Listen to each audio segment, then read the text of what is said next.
I think I messed up by learning my GF native language. My GF is South African. Her native language is Afrikaans. I've been learning how to speak Afrikaans without my GF knowing. I secretly applied for online courses that I've been using on and off for more than a year now. My plan was to surprise my GF and her family with my American Afrikaans when I finally meet her parents in person for the first time later this year. I never intended to eavesdrop or anything, but learning Afrikaans in secret accidentally exposed me to sensitive information that my GF was sharing on the phone with her Afrikaans-speaking friends from South Africa.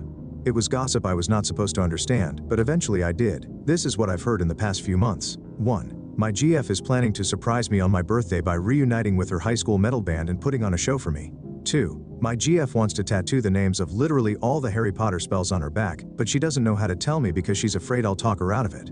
3. My GF casually mentioned that one of the unexpected differences between her glasses and her contact lenses is that when she's on her knees looking up at me with her glasses on, my peen weenie looks much bigger compared to what it looks like through her contact lenses, which is why she's keeping her glasses on during intimacy. Ouch. 4. My GF is convinced that my parents are swingers because apparently there are always attractive couples hanging out at my mom and dad's house whenever we visit. 5. My GF secretly finished the entire series of Better Call Saul without me, even though we agreed to finish it together, so now she's pretending to have no idea how the show ends. 6. My GF is thinking about canceling the high school metal band reunion for my birthday because she's no longer sure if it's appropriate to team up with two of her exes that are original members of the band. 7. My GF expects her dad not to like me. I would have preferred not knowing most of those things to be honest, but there is no way for me to unlearn Afrikaans. So now I'm cursed with knowing too much while having to pretend I know nothing. Update. 1. I asked my GF to marry me in Afrikaans and she said ja. 2. I delivered my "I want to spend the rest of my life with you" speech in Afrikaans, which surprised and impressed my GF, also known as my fiancé. 3. As soon as my GF became my fiancé, I casually mentioned that I've secretly been learning her native language and accidentally been eavesdropping on several phone call conversations she had with her Afrikaans-speaking friends about things I was not supposed to understand, like, for example, her feeling conflicted about reuniting with her original high school band members for my birthday, because the band apparently included two of her exes, or the fact that she wanted to tattoo literally all the Harry Potter spells on her back, or that she finished Better Call Saul without me, or that she thought my mom and dad were swingers, or the real reason why her glasses were always on during intimacy, or that she's convinced that her dad would hate me, or some of the stuff she said to her friends after my original post, like how she was struggling to get used to my braces because the braces in my mouth plus the freckles on my face somehow made me look underaged, and low-key made her feel like she's my older sister when we were out in public. 4. My fiancé was embarrassed when she realized how much Afrikaans I was able to understand and apologized if she made me feel uncomfortable. 5. I accepted her apology, even though it was unnecessary, well, except for finishing Better Call Saul behind my back. That was a playing with fire moment in our relationship, almost unforgivable. 6. My fiancé got one of the Harry Potter spells on her back, Erecto Patronum. I'm kidding, I stole that from another story. My fiancé is still considering getting her back tattooed. I said it was her choice, but I advised her to avoid covering her entire back with Harry Potter spells like she's some kind of Death Eater Michael Scofield. 7. My fiancé might be right about her dad not liking me because his expression of disappointment and dread when he heard the news of our engagement was priceless. That said, I'll win him over though, even if it unalives him. Jokes. 8. My fiancé fully believes my parents are swingers based on the different couples she's occasionally observed coming and going whenever we visited, my mom and dad. She wants us to investigate my parents because for some reason, it's fun for her to imagine me being the son of a mom and dad whose intimacy life is far more kinky than mine.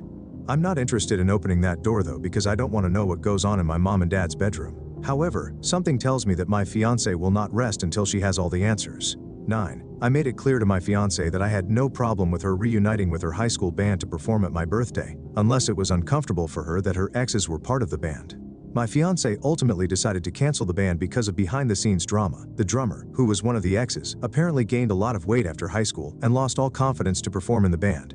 The lead guitarist, also known as the other ex, was only willing to participate if my fiancé agreed to play covers of gospel songs since he was now saved and no longer interested in playing the devil's music. The bass guitarist wanted money. 10. My fiancé still wears her glasses during intimacy. Edit to all the comments saying this is a repost, it's not. It's an update of my original post from a few months ago. Check my history, it's my story. Update. Last time I was here, I shared an update related to my original post, but I deleted that update because I was keen to tell the internet, also known as all of you, that my GF and I got engaged. However, since then, we've not only gotten ourselves unengaged, we've actually broken up. In my original post, my ex-GF, who was still my GF back then, had a wild theory that my mom and dad were swingers just because they always had people at their house. I never believed it, but I thought it was hilarious that someone thought my parents were that interesting. Not gonna lie, I struggled to move on after my relationship ended. My apartment had too many memories of my ex, so I called my parents to ask if I could stay with them for a bit, just to clear my head. My parents said yes. My dad offered to pick me up, which I accepted. What should have been a 10-minute drive unexpectedly turned into a 45-minute drive because my dad decided to take the longer route back to his house. When my dad was done making dad jokes to help me get over my breakup, he started doing that weird dad thing where he's trying to bring up an awkward topic but it's too uncomfortable for him to just spit it out. So he ends up saying a bunch of words that only he understands. I was forced to interrupt my dad and basically beg him to make sense. My dad said since it was unclear how long I was going to stay, he felt compelled to prepare me for what I might see at the house. If my ex was present at that moment, she would have punched me on my shoulder and said, "I fucking told you," because my dad confirmed her swinger theory, which no longer made it a theory but the truth, or as I like to call it, trauma. By the time my dad and I finally made it to our destination, my dad made sure I knew everything I needed to know. I made a list based on what I learned from my dad. 1. Both my parents were swingers when they met. 2. Swinging was not something my parents wanted to do while raising kids, so swinging was prohibited when my parents became parents. 3. To see if they still got it, my parents switched back to swinging when they had the house to themselves again, and lo and behold, they still got it. 4. Hosting swinger parties was something my parents did frequently, usually with themes. 5. My parents were planning to host another swinger party, but my mom was leaning towards calling it off so that I could come home and stay for as long as I wanted. 6. If my parents were forced to cancel, we would be the first swinger party they called off since COVID. 7. The theme was prom night. I never expected my dad to go that hard in the too much information category, but as soon as he crossed that threshold, he got it all out of his system. I stayed with my parents for a total of 2 days before it became abundantly clear to me that knowledge might be power for some people, but for me, knowledge was fucking punishment. My mom, who was unaware that I low-key knew she was swinger mom, attempted to convince me to stay longer, and she almost succeeded. But I was done with my dad using our father-son bonding time to play guess which one of our neighbors are also swingers. I used an Uber to get back to my apartment. No more dad rides. I've never been so happy to return to a place that was haunted by my failed relationship. Why Oop broke up with his ex. My ex and I broke up because of a tattoo. Her friend passed away, which prompted her to literally get his name tattooed on the back of her neck. The friend was someone my ex used to sleep with before she met me. I made it clear to her prior to the tattoo that I understood that it was her body to do with whatever she wanted. But as someone who was prepared to be with her forever, it was going to be uncomfortable for me to see another guy's name on her body for the rest of our lives, especially the name of a dead guy she had casual intimacy with. My ex got the tattoo anyway. The tattoo was small and barely visible. That was her defense. I knew it was there. That was enough. It was also very fucking visible in the dog-style position. Sorry for the TMI. We argued about the tattoo until we eventually said enough hurtful things that could never be unsaid. Clearly the tattoo was worth losing me because the tattoo is still there and I'm not. Update 2. In a moment of weakness, I sent my ex-GF a message to tell her that she was right about my parents being swingers. She responded with an excessive amount of reaction gifs before calling me all the way from South Africa for more information. It was my first time talking to her since our breakup, so naturally I was kind of awkward when I answered the phone. Instead of saying hello like a normal human being, I greeted my ex in her own language by saying "Ah, je m'appelle," which in Afrikaans translated to "Hi, your mother's klunt." It was an accident, a slip of the tongue. I was going for "all my massa kind," which is another way of greeting someone that you know very well. But I accidentally got my Afrikaans slang mixed up and, unfortunately, said something that would offend most South Africans. I used the correct Afrikaans words afterwards with an apology for the unintentional insult. My ex only accepted my apology after she made me translate my "I'm sorry for calling you a klunt" into Afrikaans.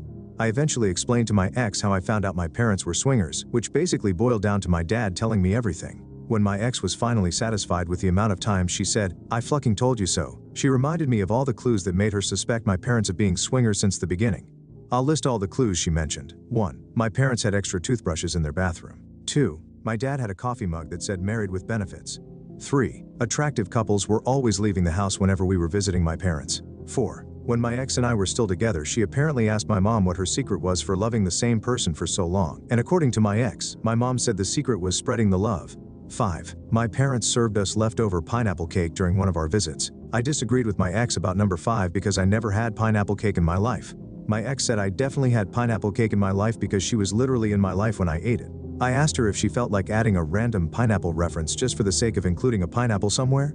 My ex, who was now sounding annoyed, said she was more than willing to call my mom to not only verify the pineapple cake, but also everything else that she filed under clues.